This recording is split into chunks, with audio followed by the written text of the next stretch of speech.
یہ بڑا پیچیدہ مسئلہ ہے قدر کا. تقدیر کا جو تصور ہمارے ذہنوں میں ہے وہ صحیح نہیں ہے. قدر کہتے ہیں اندازے کو، ایویلویٹ کرنا، کسی چیز کی قدر و قیمت کا اندازہ کرنا. اللہ نے ہر جاندار کے لیے ایک اندازہ مقرر کر دیا. مثلا چھوٹی سی چڑیا ہے اور وہ ہوا میں اڑتی پھر رہی ہے. انسان ہوا میں نہیں اڑ سکتا. مشین بنا کر ہوائی جہاز میں اڑ جائے، خود تو نہیں اڑ سکتا. تو یہ ہر نوع کی ایک تقدیر ہے. اسی طریقے سے ہر انسان کے بھی کچھ لیمیٹیشنز ہیں. ہر انسان کو دو چیزیں ملتی ہیں جس میں اس کا کوئی دخل نہیں. اسے والدین کی طرف سے جینز مل رہے ہیں، اس کے اثرات اس کی شخصیت پر ہوں گے. پھر جس ماحول میں اسے پیدا کیا گیا ہے اس ماحول کے اثرات ہوں گے. ان دونوں سے مل کر شاکلہ بنتا ہے. قرآن مجید نے شاکلہ کہا ہے. شاکلہ کہتے ہیں پیٹرن کو. آپ نے لوہے سے کوئی چیز ڈھالنی ہے تو پہلے لکڑی کا پاٹرن بناتے ہیں. ہمارے مصری لوگ پاٹرن کہتے ہیں اس کو. اسے آپ پیٹرن سمجھیے تاکہ اس میں آپ نے لوہا پگھلا کر ڈالا تو اسی کے مطابق ڈھل گیا. تو ہر انسان کا ایک پیٹرن ہے جو اس کے جینز سے اور اس کے انوائرمنٹ سے بنا ہے، اور ہر انسان کا محاسبہ اسی اعتبار سے ہوگا. اگر کسی کے شاکلہ میں 100% نیکی کا اللہ تعالی نے صلاحیت رکھی تھی اور اس نے 40% کی ہے، وہ مارا گیا. جس کے اندر رکھی 50% دی، اس نے 40% کر لیا، کامیاب ہو جائے گا. لا یکلف اللہ نفسا الا وسعها. Every individual will be judged according to what was given to him by Allah subhanahu wa ta'ala. لیکن تقدیر کا مطلب یہ نہیں ہے that we are bound to do something.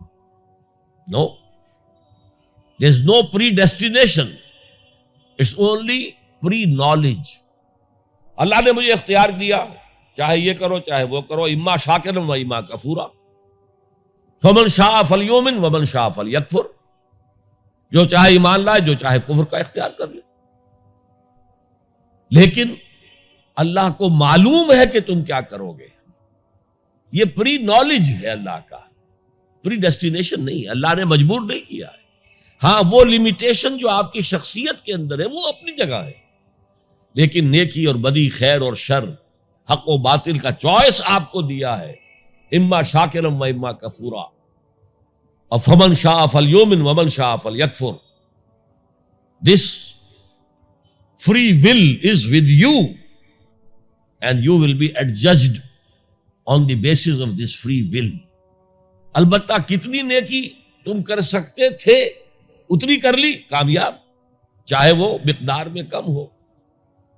اب جب غزوہ تبوک کے موقع پر حضور نے مسلمانوں سے کہا یہ جیش العسرہ ہے، ساز و سامان چاہیے، اب لاؤ پیسے پیش کرو.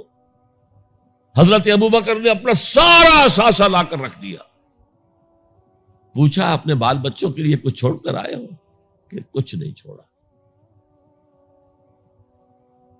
صدیق کے لیے ہے خدا کا رسول، بس اللہ کا نام چھوڑ کر آیا.